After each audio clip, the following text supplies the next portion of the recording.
Welcome to the driveway, dudes, my dudes. Today we're going to be taking a look at how to change the pollen filter in a Toyota Corolla Fielder.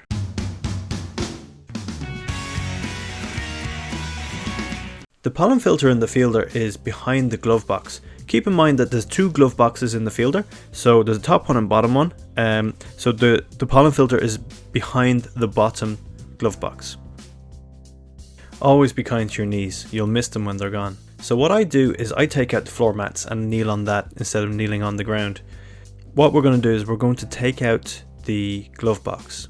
It's easy enough to take out the glove box. It's kind of hard with one hand, but I'm holding the camera. So take out the glove box, and what you'll need to do is you'll have to remove the two tabs, and then there's a small plastic gas strut that has to be taken off the glove box.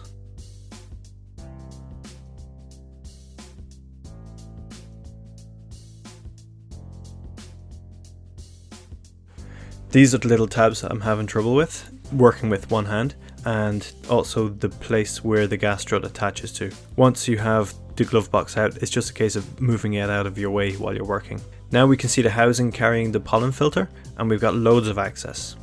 So far I've used no tools for removal of this pollen filter. I had to use a little bit of Super Saiyan strength to get the glove box out, but no tools so far. It's dead easy to remove this pollen filter. There's just two little tabs that you have to squeeze, and then the front cover of the housing just easily slides out. It's the cover of the housing that keeps the pollen filter in place, so once you remove the cover, then the pollen filter easily slides out. For demonstration purposes, I've thrown the tape measure across this filter also.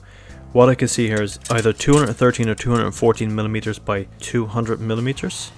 There's also some writing on the filter, on the side of the filter. It says BUZD5 or DCC1009 or 008. It also shows directional arrows on which side is the top and which side, so you know which side to put it in. For convenience sake, I'm going to search this up online, and I'm going to leave a link in the description below. As you can see, replacing the filter is dead easy. It's just a case of sliding it in and giving it a little push to make sure that it's fully home. And then it's just a case of replacing the front cover or the housing. There are arrows, and it does say up on the front cover, just so that it makes it almost completely foolproof. And it's just a case of sliding in the end and then pushing it in until it clicks. Replacing the glove box is a two-handed job, so I put the camera down for a moment.